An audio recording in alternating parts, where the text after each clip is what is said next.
Welcome to all. Last ವಿಡಿಯೋದಲ್ಲಿ ನಾವು deduction under section 80C ಬಗ್ಗೆ ತಿಳ್ಕೊಂಡಿದ್ವಿ. ಸೊ ಈಗ ಡಿಡಕ್ಷನ್ ಅಂಡರ್ ಸೆಕ್ಷನ್ 80CC ಬಗ್ಗೆ ತಿಳ್ಕೊಳ್ಳೋಣ. ಸೊ ನಿಮಗೆ 80C deductions is very important in the point of examination.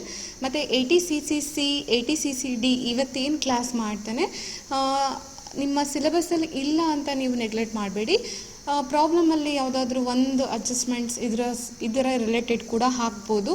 So ಅದಕ್ಕೋಸ್ಕರ ಈ ಕ್ಲಾಸನ್ನು ಮಾಡ್ತಾ ಇದ್ದೇನೆ.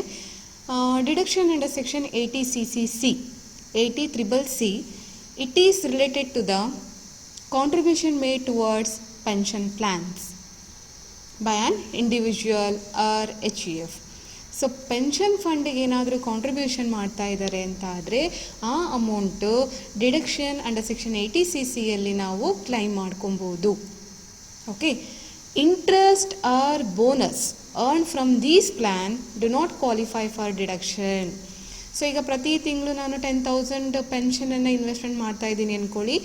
ಅದರಿಂದ ಏನಾದರೂ ಇಂಟ್ರೆಸ್ಟ್ ನಮಗೆ ಬಂದರೆ ಅಥವಾ ಬೋನಸ್ ಏನಾದರೂ ಬಂದಿದ್ದರೆ ಆ ಅಮೌಂಟನ್ನು ನಾವು ಡಿಡಕ್ಷನ್ ಮಾಡೋ ಹಾಗಿಲ್ಲ. Okay, then the amount received after the surrender of plan attracts the tax. So surrender ಮಾಡಿ ನಾವು ಅಮೌಂಟ್ ಏನು ರಿಸೀವ್ ಮಾಡ್ಕೊತೀವಿ ಆ ಅಮೌಂಟು ನಾವು ಡಿಡಕ್ಷನಲ್ಲಿ ತೋರಿಸೋ ಹಾಗಿಲ್ಲ, ಅಂದರೆ ಡಿಡಕ್ಷನನ್ನು ಕ್ಲೈಮ್ ಮಾಡೋ ಹಾಗಿಲ್ಲ. ಮತ್ತು pension amount received is taxable. After pension ಎಲ್ಲ ಆದಮೇಲೆ ನಾವು ಲಮ್ಸಮ್ ಆಗಿ ಪೆನ್ಷನ್ ಅಮೌಂಟ್ನ ರಿಸೀವ್ ಮಾಡ್ಕೊತೀವಿ. ಎಷ್ಟು ಅಮೌಂಟ್ ರಿಸೀವ್ ಮಾಡ್ಕೊತೀವಿ that amount is fully taxable. Okay, ಮತ್ತು ಅದು ಎಕ್ಸೆಂಪ್ಟೆಡ್ ಅಂತ ಇಲ್ಲ. 80CCC ಪೆನ್ಷನ್ ಅಮೌಂಟ್ ಅಂದ ಕೂಡಲೇ ಎಕ್ಸೆಂಪ್ಟೆಡ್ ಅನ್ನೋ ಆಗಿಲ್ಲ.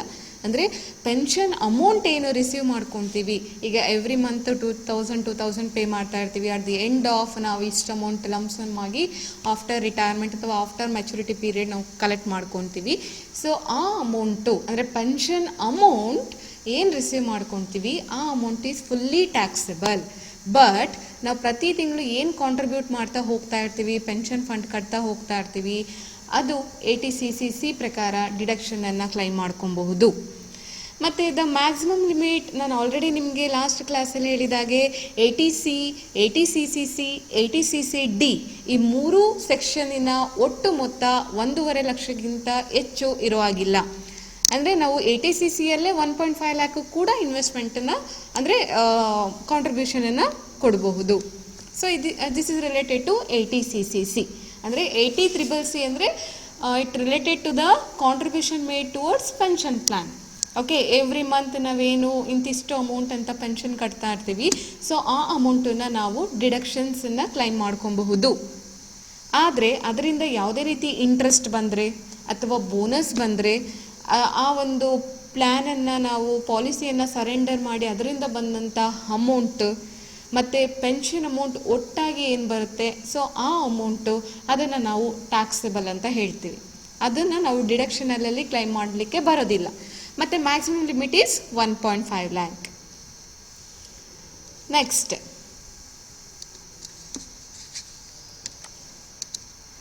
80CCD. Okay, 80CCC related to pension plans, 80CCD related to NPS. So ನೀವೆಲ್ಲರೂ NPS ಅಂತ ಕೇಳಿರ್ಬೋದು. 1/1/2004 ಆನ್ವರ್ಡ್ಸ್ ಗೌರ್ಮೆಂಟ್ ಆಫ್ ಇಂಡಿಯಾ ಏನು ಮಾಡುತ್ತೆ ಅಂದರೆ ನ್ಯಾಷನಲ್ ಪೆನ್ಷನ್ ಸ್ಕೀಮ್ ಅಂತ ಸಿಸ್ಟಮ್ ಅಂತ ಒಂದು ಸ್ಕೀಮನ್ನು ಇಂಟ್ರೊಡ್ಯೂಸ್ ಮಾಡುತ್ತೆ. ಅಂದರೆ ಬಿಫೋರ್ 1/1/2004 ಏನು ಪೆನ್ಷನ್ ಬರ್ತಾ ಇರ್ತಾರೆ ಅವರು ಓಲ್ಡ್ ಪೆನ್ಷನ್ ಸ್ಕೀಮಿಗೆ ಬರ್ತಾರೆ. ಮತ್ತು ಆಫ್ಟರ್ 1/1/2004 ಏನಿದ್ದಾರೆ ಎಂಪ್ಲಾಯೀಸು ಅವರು NPS ಅಂಡರ್ ಬರ್ತಾರೆ. ಸೊ ನಿಮಗೆ ಇದರ ಡಿಫ್ರೆನ್ಸ್ ಏನು ಮಾಡ್ಕೊಳ್ಳೋ ನೆಸೆಸಿಟಿ ಇಲ್ಲ. ಬಟ್ ಆದರೂ ಫಾರ್ ದಿ ನಾಲೆಡ್ಜ್ ಶೇಕ್ ನಾನು ನಿಮಗೆ ಹೇಳ್ತೇನೆ. ಓಲ್ಡ್ ಪೆನ್ಷನ್ ಸ್ಕೀಮಲ್ಲಿ ಏನಂದರೆ ಅಲ್ಲಿ ಎಂಪ್ಲಾಯಿ ಕಾಂಟ್ರಿಬ್ಯೂಷನ್ ಇರೋದಿಲ್ಲ, ಆಯಿತಾ. ಎಂಪ್ಲಾಯಿ ಕಾಂಟ್ರಿಬ್ಯೂಷನ್ ಇರುವುದಿಲ್ಲ. ಬಟ್ ಗೌರ್ಮೆಂಟ್ ಏನು ಮಾಡುತ್ತೆ ಅವರಿಗೆ ಪೆನ್ಷನನ್ನು ಆಫ್ಟರ್ ರಿಟೈರ್ಮೆಂಟ್ ಇಂತಿಷ್ಟು ಅಮೌಂಟ್ ಅಂತ ಕೊಡ್ತಾ ಹೋಗ್ತಾ ಇರುತ್ತೆ. ಆದರೆ NPS ನ್ಯಾಷನಲ್ ಪೆನ್ಷನ್ ಸಿಸ್ಟಮಲ್ಲಿ ಏನಾಗುತ್ತೆ ಅಂದರೆ ಇಲ್ಲಿ ಪ್ರತಿ ತಿಂಗಳು ಎಂಪ್ಲಾಯಿ ಕೂಡ ಕಾಂಟ್ರಿಬ್ಯೂಟ್ ಮಾಡ್ತಾ ಇರ್ತಾನೆ. ಅಂದರೆ ಈಗ ನಾನು ಎಂಪ್ಲಾಯಿ ಅಂದರೆ ನನ್ನ ಸ್ಯಾಲ್ರಿಯಲ್ಲಿ ಒಂದು 10% ಪೆನ್ಷನ್ ಅಂತ ಪ್ರತಿ ತಿಂಗಳು ನಾನು ನನ್ನ ಪೆನ್ಷನ್ ಅಕೌಂಟಿಗೆ ಹಾಕ್ತಾ ಹೋಗ್ತಾ ಇರ್ತೇನೆ. ಅಷ್ಟೇ ಅಮೌಂಟು 10% ಆಫ್ ಸ್ಯಾಲರಿ ನನ್ನ ಎಂಪ್ಲಾಯರ್, ಫಾರ್ ಎಕ್ಸಾಂಪಲ್ ನಾವು ಗೌರ್ಮೆಂಟ್ ಎಂಪ್ಲಾಯಿ ಅಂತ ಆದರೆ ನಮ್ಮ ಎಂಪ್ಲಾಯರ್ ಗೌರ್ಮೆಂಟ್. ಸೊ ಗೌರ್ಮೆಂಟ್ ಏನು ಮಾಡುತ್ತೆ, the matching percentage of what I invested ಅಷ್ಟು ಅಮೌಂಟು ಅವರು ಕೂಡ ಕಾಂಟ್ರಿಬ್ಯೂಟ್ ಮಾಡ್ತಾ ಹೋಗ್ತಾ ಇರ್ತಾರೆ. ಓಕೆ, ಇದು NPS. ಅಂದರೆ ಮೇನ್ ಡಿಫ್ರೆನ್ಸ್ ಬಂದು ಓಲ್ಡ್ ಪೆನ್ಷನ್ ಸ್ಕೀಮಿಗೂ NPSಗೂ ಏನಂದರೆ, old pension means defined benefit schemes. Okay, ಅಂದರೆ ಅಲ್ಲಿ ಗೌರ್ಮೆಂಟ್ ಮೇಲೆ ಎಲ್ಲ ಬರ್ಡನ್ ಇರುತ್ತೆ, ಎಂಪ್ಲಾಯಿ ಯಾವುದೇ ರೀತಿ ಪೆನ್ಷನನ್ನು ಕಟ್ಟೋದಿಲ್ಲ. ಬಟ್ NPS ಅಲ್ಲಿ ಏನಾಗುತ್ತೆ ಅಂದರೆ ಡಿಫೈನ್ಡ್ ಕಾಂಟ್ರಿಬ್ಯೂಷನ್ ಸ್ಕೀಮ್ ಅಂತ ಹೇಳ್ತೀವಿ. ಅದರಲ್ಲಿ ಎಂಪ್ಲಾಯಿ ಕೂಡ ಕಾಂಟ್ರಿಬ್ಯೂಟ್ ಮಾಡ್ತಾ ಇರ್ತಾನೆ, ಅದರ ಜೊತೆಯಲ್ಲಿ ಗೌರ್ಮೆಂಟು ಕೂಡ ಪೆನ್ಷನನ್ನು ಕಾಂಟ್ರಿಬ್ಯೂಟ್ ಮಾಡುತ್ತೆ. ಓಕೆ, ಅಂದರೆ 80CCC related to pension plans, 80CCD related to NPS. Okay, contribution to NPS. So it is mandatory for persons entering the service of the central government ಅಥವಾ ನಾನ್ government on R after 1/1/2004. ಅಂದರೆ 1/1/2004 ಯಾರು ಎಲ್ಲ ಬರ್ತಾರೆ, so ಅವರಿಗೆ ಇದು compulsory ಅಥವಾ mandatory ಅಂತ ಹೇಳಿದ್ದಾರೆ. ಏನಂದರೆ 10% of salary every month towards their pension account. Okay, ಈಗ ನಾನು ಒಂದು ಗೌರ್ಮೆಂಟ್ ಎಂಪ್ಲಾಯಿ ಅಂದರೆ ನನ್ನ ಸ್ಯಾಲರಿಯಲ್ಲಿ 10% ಆಫ್ ಅಮೌಂಟನ್ನು ನಾನು ಪೆನ್ಷನ್ ಅಕೌಂಟ್ಗೆ ಕಾಂಟ್ರಿಬ್ಯೂಟ್ ಮಾಡಬೇಕು. ಓಕೆ, ಸೊ ಮತ್ತು matching contribution made by the employer. Okay, ನಾನು 10% ಮಾಡಿದ್ದೀನಿ ಅಂದರೆ ಗೌರ್ಮೆಂಟು ಕೂಡ 10% ಕಾಂಟ್ರಿಬ್ಯೂಟ್ ಮಾಡುತ್ತೆ. ಅಥವಾ ನಾನ್ ಗೌರ್ಮೆಂಟ್ ಅಂತ ಬಂದಾಗ ಎಂಪ್ಲಾಯರ್ ಯಾರು ಕೆಲಸವನ್ನು ಕೊಟ್ಟಿರ್ತಾನೆ ಅಂಥವನು ಕೂಡ 10% ಕಾಂಟ್ರಿಬ್ಯೂಟ್ ಮಾಡ್ತಾರೆ. Next, employee contribution is fully deductible under this section. ಅಂದರೆ NPS ಅಲ್ಲಿ ಗೊತ್ತಿದೆ, ಎಂಪ್ಲಾಯಿ ಕಾಂಟ್ರಿಬ್ಯೂಷನ್ನು ಇದೆ, ಎಂಪ್ಲಾಯರ್ ಕಾಂಟ್ರಿಬ್ಯೂಷನ್ನು ಇರುತ್ತೆ. ಅದರಲ್ಲಿ ಎಂಪ್ಲಾಯಿ ಏನು ಕಾಂಟ್ರಿಬ್ಯೂಟ್ ಮಾಡ್ತಾನೆ, that amount is fully deductible under section 80CCD.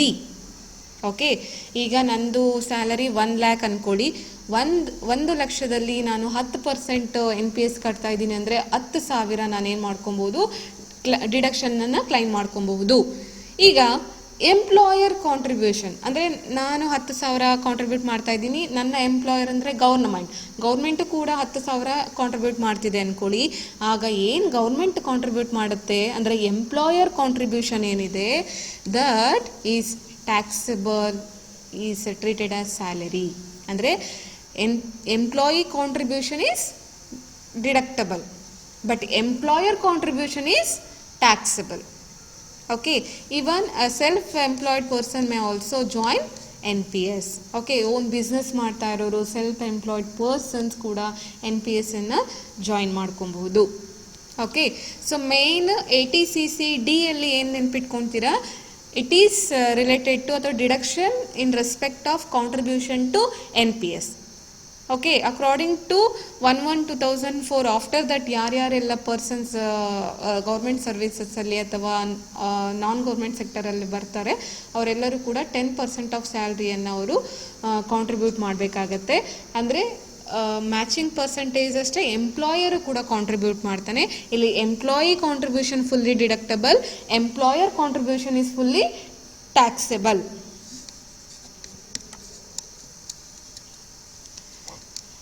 ಮತ್ತು 80CCD ಅಲ್ಲಿ ಒಂದು 3 ಸೆಕ್ಷನ್ಸ್ ಬರುತ್ತೆ. ಅಂಡರ್ ಸೆಕ್ಷನ್ 80CCD1 ಅಂದರೆ salaried employees enjoys the maximum deduction of 10% of salary. ನಾನು ಆಲ್ರೆಡಿ ಹೇಳಿದೆ ಅಲ್ಲ, ಸ್ಯಾಲರಿಡ್ ಎಂಪ್ಲಾಯೀಸ್ ಏನಿದ್ದಾರೆ 10% ಆಫ್ ಸ್ಯಾಲರಿಯಷ್ಟು ಡಿಡಕ್ಷನನ್ನು ಕ್ಲೈಮ್ ಮಾಡ್ಕೊಬೋದು. ಮತ್ತು ಸೆಲ್ಫ್ ಎಂಪ್ಲಾಯ್ಡ್ ಅಥವಾ ನಾನ್ ಸ್ಯಾಲರೀಸ್ ಟ್ಯಾಕ್ಸ್ ಪೇಯರ್ ಏನಿದ್ದಾರೆ ಅವರು ಕೂಡ ಅವರ ಗ್ರಾಸ್ ಇನ್ಕಮಲ್ಲಿ 10% ಡಿಡಕ್ಷನನ್ನು ಕ್ಲೈಮ್ ಮಾಡ್ಕೊಬೋದು. ಓಕೆ, ಸ್ಯಾಲರೀಸ್ ಪರ್ಸನ್ ಆದರೆ, ಸ್ಯಾಲರಿಡ್ ಪರ್ಸನ್ ಆದರೆ ಅವರ ಸ್ಯಾಲ್ರಿಯಲ್ಲಿ 10% ಮ್ಯಾಕ್ಸಿಮಮ್ ಡಿಡಕ್ಷನನ್ನು ತೊಗೊಬೋದು. ನಾನ್ ಸ್ಯಾಲರಿಡ್ ಆದರೆ ಅವರ ಗ್ರಾಸ್ ಇನ್ಕಮಲ್ಲಿ 10% ಅಷ್ಟು ಅಮೌಂಟನ್ನು ಮ್ಯಾಕ್ಸಿಮಮ್ ಡಿಡಕ್ಷನನ್ನು ತೊಗೊಬೋದು. ನೆಕ್ಸ್ಟ್, ಅಂಡರ್ ಸೆಕ್ಷನ್ 80CCD2 ಇದೇನು ಹೇಳುತ್ತೆ ಅಂದರೆ, this section deals with the employer contribution towards NPS. Okay, employer contribution towards NPS ನಾನು ಹೇಳಿದ್ದೀನಿ. ಎಂಪ್ಲಾಯರ್ ಏನು ಕಾಂಟ್ರಿಬ್ಯೂಟ್ ಮಾಡ್ತಾನೆ ದಟ್ ಈಸ್ ಟ್ಯಾಕ್ಸಬಲ್. ಆಯಿತಾ. An employee can claim a deduction if is and our employer makes payment to employees N P S account. Okay, employee contribution ಏನು account ಇದೆ N P S account, ಅದಕ್ಕೆ ಅಮೌಂಟನ್ನು contribute ಮಾಡ್ತಾರೆ. Okay, ಇಲ್ಲೂ ಕೂಡ same, the limit is 10% of employee salary.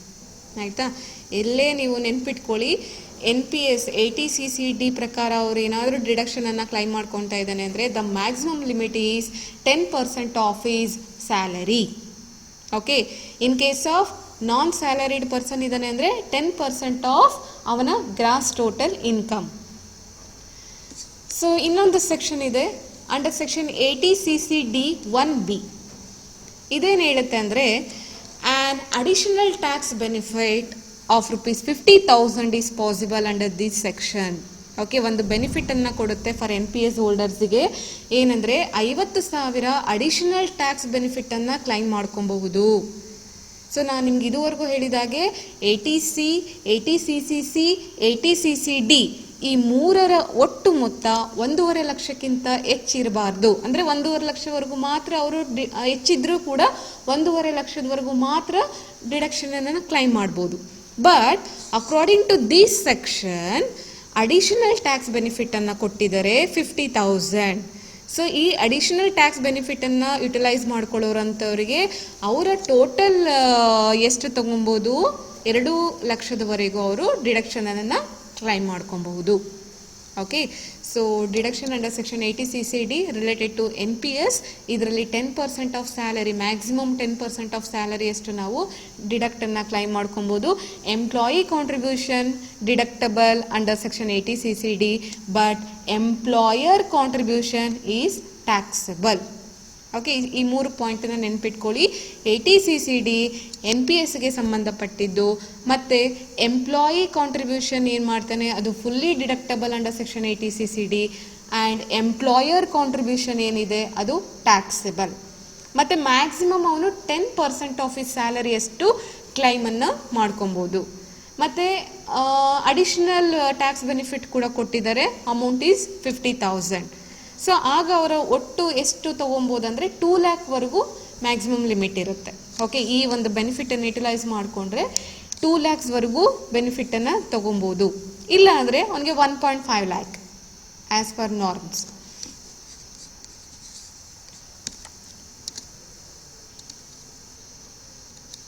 Okay, next ATCCE, ATCCG ಇವೆಲ್ಲ ಸಿಲೆಬಸ್ಸಲ್ಲಿ ಇಲ್ಲ. But ನಾನು ATC ಇಂದ ATU ವರೆಗೂ ಮಧ್ಯ ಒಂದು ಸಣ್ಣ, ಅಂದರೆ ಅದ್ರ ಬಗ್ಗೆ ಏನು ಅಂತ ಒಂದು ನಾಲೆಡ್ಜ್ ಕೊಡಲಿಕ್ಕೋಸ್ಕರ ಹಾಕಿದ್ದೇನೆ. ಅಂಡರ್ ಸೆಕ್ಷನ್ ATCCE ಏನು ಹೇಳುತ್ತೆ ಅಂದರೆ as usual ATC, ATCCC, ATCCD1 ಈ 3 ಏನಿದೆ ಅಲ್ಲ, ಟುಗೆದರ್ ಕೆನಾಟ್ ಎಕ್ಸೀಡ್ ₹1.5 ಲ್ಯಾಕ್ ಅಂತ ಹೇಳುತ್ತೆ ಅಷ್ಟೇ. ಓಕೆ, ಅಂದರೆ ಅದೇನು ATCCE ಅಲ್ಲಿ ಯಾವುದೇ ರೀತಿ ಬೇರೆ ಡಿಡಕ್ಷನ್ಸ್ ಬಗ್ಗೆ ಏನು ಹೇಳಿಲ್ಲ. ಅದೇನು ಹೇಳುತ್ತೆ ಅಂದರೆ ಈ 3 ಸೆಕ್ಷನ್ಸ್ ಇದಾವಲ್ಲ, 3 ಸೆಕ್ಷನ್ಗಳ ಒಟ್ಟು ಮೊತ್ತ 1.5 ಲಕ್ಷಕ್ಕಿಂತ ಹೆಚ್ಚಾಗೋದಿಲ್ಲ ಅಂತ ಹೇಳಿದ್ದಾರೆ.